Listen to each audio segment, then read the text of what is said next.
Os argumentos para a existência de Deus normalmente incluem questões metafísicas, empíricas, antropológicas, epistemológicas ou subjetivas. Os que acreditam na existência de Deus ou de deuses são chamados de teístas. Os que rejeitam a existência de uma divindade são chamados de ateus. A pergunta é possível a defesa da existência de Deus por meio da reflexão filosófica? Existem argumentos ontológicos ou cosmológicos suficientes para fundamentar esta convicção? É o que veremos no vídeo de hoje, a defesa do teísmo. Vem comigo! Eu sou o professor Antônio Carlos e hoje vou fazer um vídeo completamente diferente. Eu sempre quis fazer um vídeo sobre esse assunto, mas nunca deu certo. Então, esse fim de semana eu decidi gravar. E eu pensei, como eu vou começar um vídeo tentando provar a existência de Deus? Aí eu percebi que a primeira coisa que eu preciso alertar é que os argumentos trazidos aqui, são puramente filosóficos. Por que é importante falar isso? Porque não é possível provar a existência de Deus pela ciência. Digo até que seria burrice fazer isso. Da mesma forma que a nossa ciência ou o nosso conhecimento humano não é suficiente para provar a existência de Deus, ele também não é suficiente para provar sua inexistência. Mas a verdade é que eu acho impossível convencer alguém sobre a existência de Deus somente através da ciência. Explico. Nós temos que entender que existem dois tipos de realidade. Existem aquelas que são autoevidenciáveis e não são testáveis pelos métodos científicos, e aquelas que são testáveis pelos métodos da ciência. O professor Rodrigo Silva, eu tenho algumas divergências teológicas com ele, mas no livro O Ceticismo da Fé, ele fala uma coisa interessante. Ele faz uma analogia entre teorema e axioma. O teorema nós conseguimos provar, ou pela linguagem da matemática ou pelo método científico. Ele é provável. Por exemplo, o teorema de Pitágoras. Em qualquer triângulo retângulo, o quadrado da hipotenusa é igual à soma dos quadrados dos catetos. O teorema eu provo. O axioma a gente enuncia, mas nós não conseguimos provar. Então ele é autoevidenciável, mas não é provável. Um exemplo é as duas retas paralelas lá de Euclides, que nunca se cruzam, elas são paralelas e nunca se cruzam até o infinito. Isso é certamente autoevidenciável, mas não é provável. Para conseguir provar que duas retas iguais não se cruzam no infinito, teríamos que ter uma régua do tamanho do infinito para medir essas retas, né? Quem consegue medir uma reta no infinito? Então, como nós podemos afirmar que o postulado de Euclides está correto? Isto é um axioma, não é um teorema, porque teoremas podem ser provados. Agora, qual a diferença filosófica entre os dois? O teorema ele pode ser provado porque ele cabe dentro do nosso escopo mental, ele cabe dentro do meu poder de verificabilidade. Mas o axioma, esses não. Esse está acima do meu calibre mental, está acima do meu poder de verificação. Por isso, ele é uma dedução lógica, ou seja, ele é autoevidente, mas não é cientificamente provado. E dentro deste raciocínio, a gente pode afirmar que se Deus pudesse ser comprovado pela ciência, ele seria um teorema. E se ele fosse um teorema, ele seria muito pequeno para ser Deus. E como ele é imensamente maior do que o próprio universo, ele jamais poderá ser evidenciável, provável, verificável pela nossa ciência. E nesse sentido, Deus é um axioma. Faz sentido acreditar nele, é lógico, é autoevidente, mas não pode ser provado. E é justamente pelo fato dele não poder ser provado pelo conhecimento humano, é que faz dele Deus. É que me dá ainda mais certeza e me dá ainda mais convicção de que ele existe. Pessoal, todo mundo sabe que eu era ateu e deixei de ser. Mas antes de começar a entrar nas razões dessa mudança de paradigma, vocês sabem a diferença entre o ateu e o agnóstico? Basicamente, a diferença está nos verbos acreditar e conhecer. O ateu, ele não consegue acreditar, ou melhor, ele não acredita na existência de uma divindade. Para ele, quem acredita em Deus precisa provar que ele existe. O ônus da prova é do crente. Resumindo, ele nega a existência e tem certeza da inexistência de Deus. O agnóstico, ele entende que não tem como conhecer sobre o assunto. Ou seja, ele não acredita que a existência de Deus possa ser provada, mas também não nega a existência de Deus ou a existência de deuses. Ele apenas entende que este assunto é um assunto que não é acessível ao conhecimento humano. Gente, o ateísmo é uma atitude que vai se difundindo cada vez mais na sociedade. Nem sempre eu vejo que ele vem como uma forma de militância antirreligiosa, mas eu acredito que seja mais um indiferentismo. A pessoa é indiferente a essas questões. E muitos dizem, até pelas leituras mais contemporâneas, que o homem moderno, o homem atual, por causa dos avanços da ciência, por causa dos avanços da tecnologia, esse homem não precisa mais de Deus, como era, por exemplo, no caso dos povos antigos, dos povos medievais. O que o senhor acha disso, professor?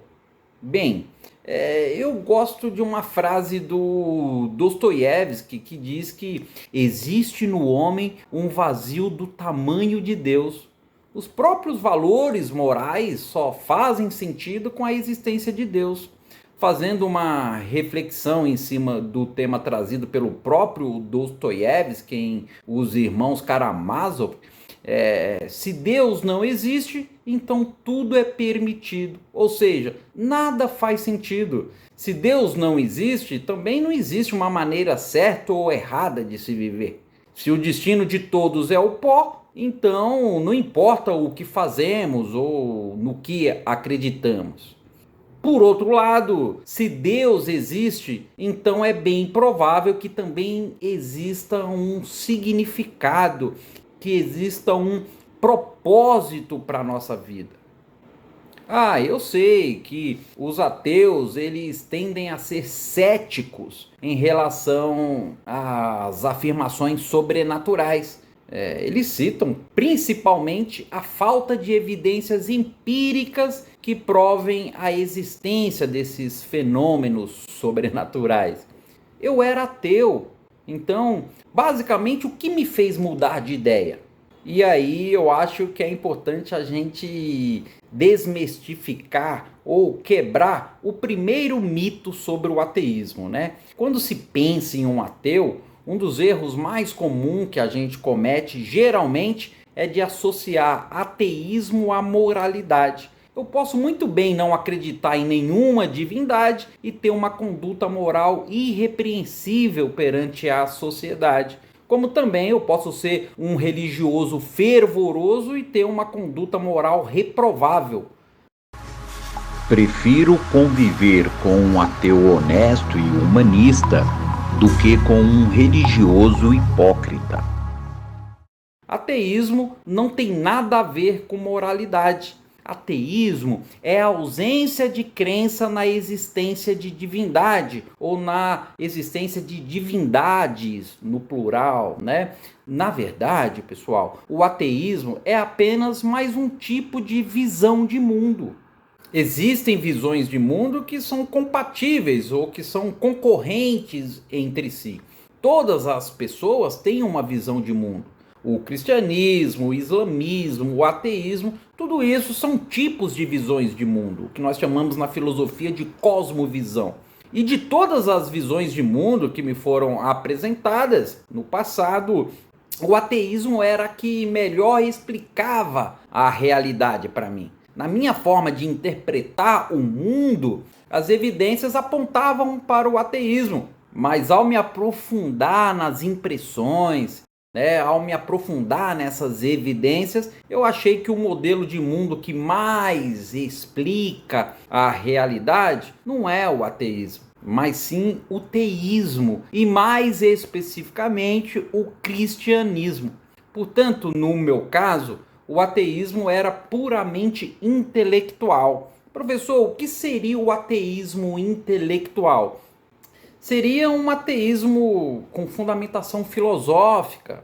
Por exemplo, filósofos, vamos citar aqui o Freud, por exemplo, argumentavam que a ideia de Deus, a ideia de uma crença religiosa em geral, isso são invenções humanas, invenções que nós criamos para atender várias necessidades psicológicas, várias necessidades emocionais. Acho que foi o Voltaire, que disse que se Deus não existisse, seria preciso inventá-lo. É como se nós tivéssemos uma espécie de carência intelectual, emocional, emotiva, psicológica. Projetamos, segundo essa linha de pensamento, nós projetamos uma ideia de Deus para nos ajudar a suportar a nossa própria existência significante. Tem um pessimismo aí, mas tem um quê de realidade, No pensamento marxista, por exemplo, a crença em Deus e a crença na religião em si tem funções sociais. São instrumentos de alienação que servem apenas para oprimir, para dominar a classe dominada por uma elite dominante. Considerando que essa classe dominada é dotada de ignorância, porque ela não tem acesso aos meios da produção imaterial, da cultura, da educação, enfim. O Darcy Ribeiro, vai dizer no Povo Brasileiro que a crise da educação não é uma crise, é um projeto de dominação, manter o povo burro para poder escravizá-lo. Bakunin dizia isso, A ideia de Deus é a renúncia da razão, é a renúncia da justiça humana, tanto na teoria como na prática, o que determinaria a escravização da humanidade. Mas a ideia de ateísmo é muito associada ao intelectual. É como se as pessoas mais simplórias, as pessoas mais humildes, elas tivessem maior propensão em acreditar em Deus, enquanto que as pessoas mais inteligentes, mais cultas, tendem a acreditar na ciência, nas evidências. Será que é isso mesmo, pessoal? De forma alguma, Os homens mais inteligentes que a filosofia ocidental tem conhecimento, os filósofos pré-socráticos, e entre eles Tales de Mileto, Anaximandro, Anaxímenes, Heráclito, Pitágoras, Xenófanes, Parmênides, Zenão de Eleia, Demócrito, enfim, uma infinidade de pensadores aí, embora eles buscassem uma explicação racional para os fenômenos naturais, eles nunca abriram mão da existência de Deus. Pelo contrário, estudar o cosmos, eram chamados de filósofos cosmológicos, para eles estudar o cosmos era entender a mente de Deus. E foi a busca da arqué que foi o pontapé inicial para o que hoje nós conhecemos como ciência. a desvinculação da mitologia, né? Depois ainda, na Grécia Antiga, Sócrates, Platão, Aristóteles, todos eles acreditavam numa divindade. Não se pode pensar no ser humano apenas como um corpo e nem apenas como alma. Para Platão, o ser humano é a ligação indissolúvel sobre essas duas substâncias, né? Ah, professor, mas o pensamento teísta ele predominou apenas na antiguidade, no máximo até a Idade Média. Pessoal, René Descartes, Francis Bacon, por exemplo, né, que geralmente são considerados como pensadores chaves aí no desenvolvimento do método científico, os dois eram cristãos e os dois têm sistemas de pensamento nos quais Deus está no centro. Filósofos super influentes como Kant e Hegel estão longe de ser ateus, né? Kierkegaard foi cristão, ele filosofou a partir das crenças cristãs. Bergson, por exemplo, também, que era um judeu, se aproximou do cristianismo no final da vida.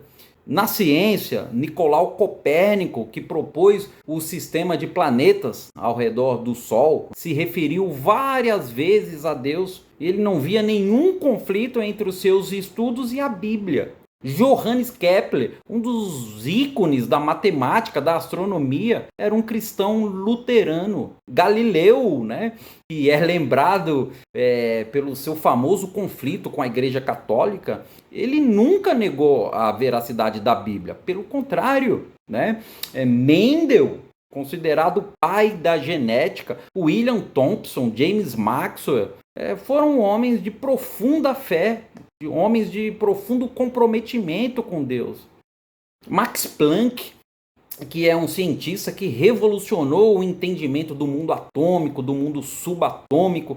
Esse cientista, ele lutou na comunidade contra o ateísmo na ciência, né? Até o Einstein, pessoal, provavelmente o cientista mais conhecido aí do século XX, que está associado aí com as maiores revoluções sobre tempo, gravidade, matéria e energia, né? Embora ele nunca tenha chegado a crer num Deus pessoal, ele reconheceu a impossibilidade de um universo não criado. Ele disse, Deus não joga dados, né? Deus é o legislador, ele é a lei do universo. Tá, mas como ateu, o que me impedia de acreditar em Deus? Eu sempre fui ligado à filosofia, à lógica. Embora eu sempre gostasse de metafísica, eu posso considerar que eu era um homem das ciências. Eu dizia, a ciência lida com fatos, já a religião lida meramente com a fé.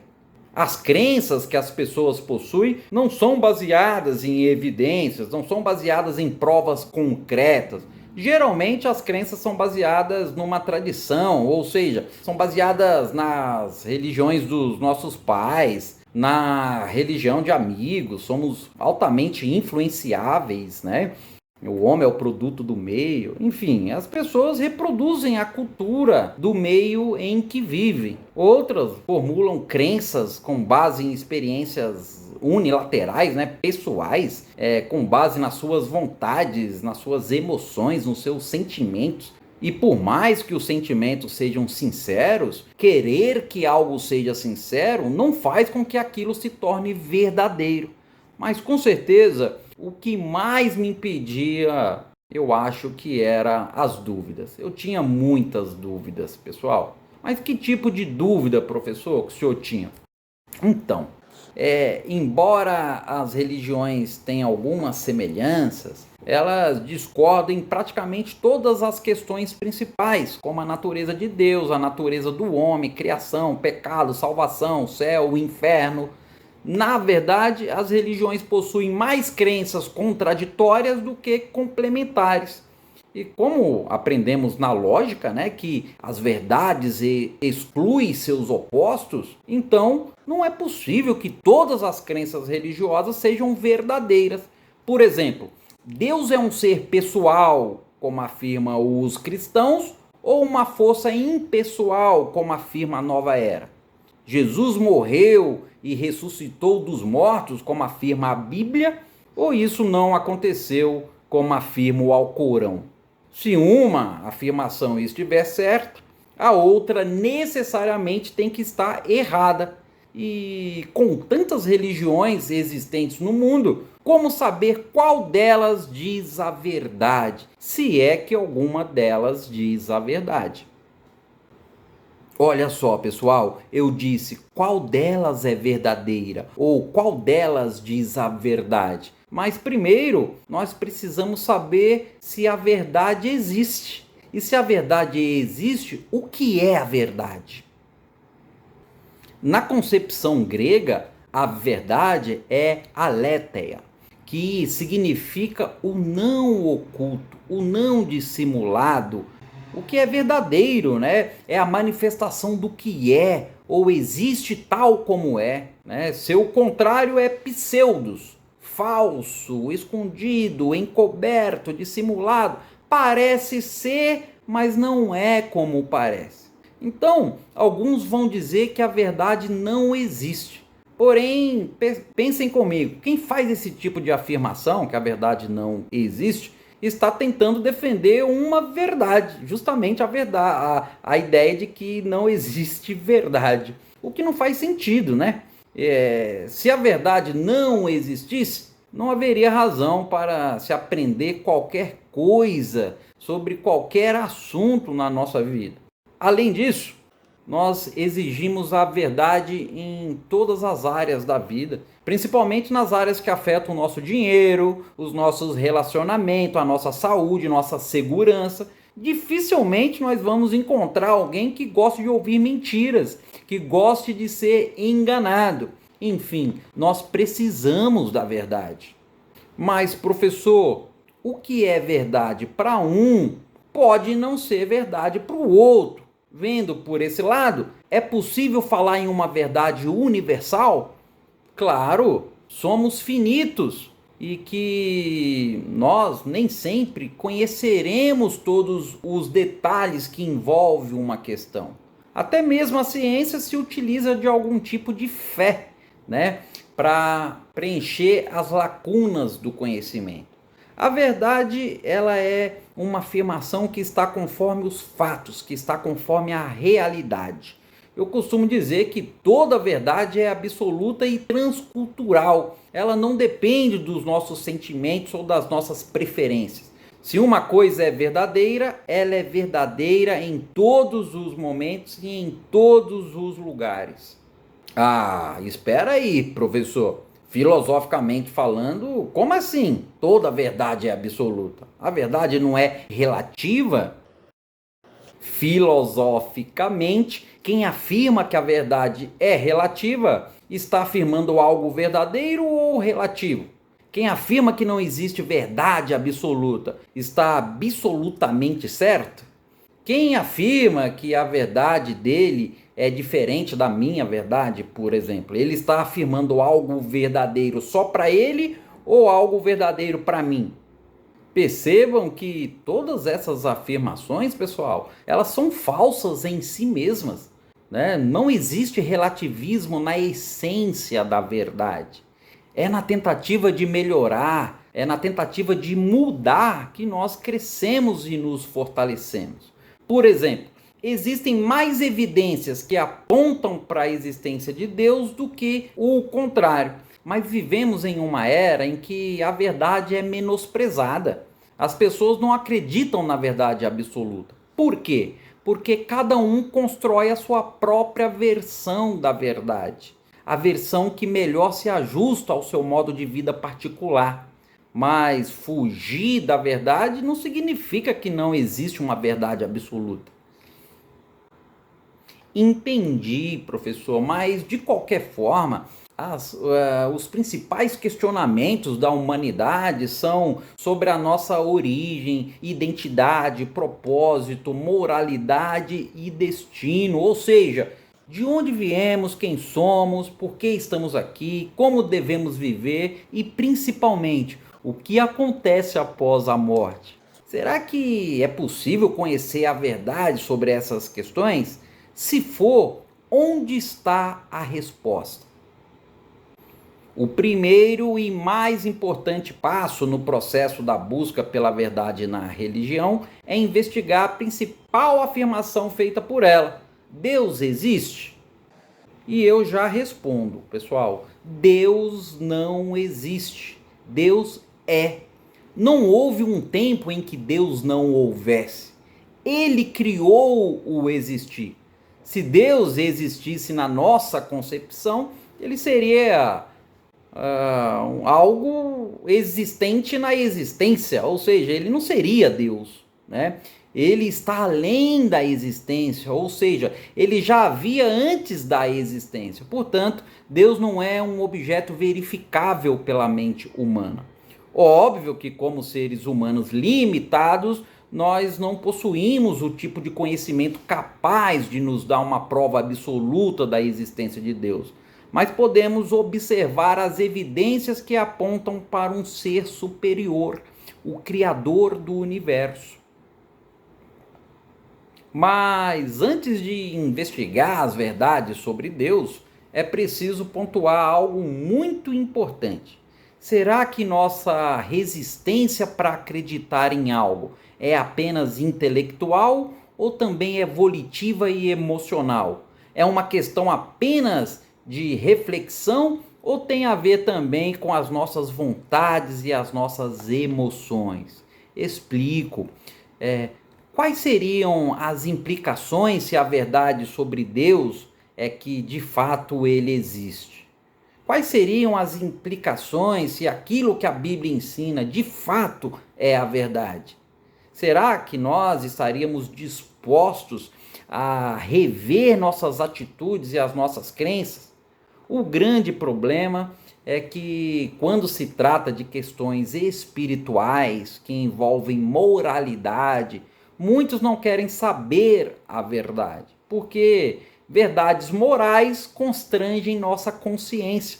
Por isso, ao invés de ajustar as nossas convicções conforme a verdade, muitos de nós tentamos ajustar a verdade para que ela se encaixe em nossas convicções pessoais. Mas se nós queremos a verdade sobre tudo, inclusive na moralidade e na religião, precisamos estar dispostos a suportar as consequências desta verdade. Como assim, professor? João 8,32 diz: e conhecereis a verdade vos libertará. Mas libertar do quê? O que é a verdade? Será que, se tivéssemos respostas satisfatórias sobre Deus e sobre a Bíblia, nós estaríamos dispostos a rever os nossos conceitos? E se for preciso, será que nós estamos dispostos a abandonar as nossas crenças atuais? Olha só, pessoal, se a resposta honesta é não, eu não estou disposto, talvez a nossa busca não seja exatamente pela verdade. Resumindo, nós precisamos estar conscientes de que nós não somos perfeitos. Por isso, a verdade nem sempre será aquilo que nós desejamos ouvir. Segundo o Santo Agostinho, as pessoas costumam amar a verdade quando esta verdade as ilumina. Porém, elas tendem a odiar a verdade quando esta verdade as confronta. Lembra aquela cena do filme Matrix, em que foi oferecido para o Neo, o personagem, né, do Neo, a escolha de duas pílulas, uma vermelha e outra azul. E quando ele escolhe a vermelha, ele passa a enxergar a verdadeira natureza da Matrix. É mais ou menos isso.